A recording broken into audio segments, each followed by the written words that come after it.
kinagta ko na sa balita. Hindi nga na kumbuka.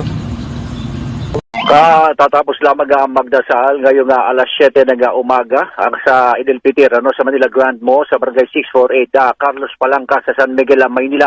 May ilang mga Muslim sa isang lugar halimbawa sa Pilipinas na nagsimula ng Ramadan base sa anunsyo ng Saudi Arabia sa halip na sumunod sa lokal na moon sighting o obserbasyon ng bagong buwan sa kanilang sariling bansa.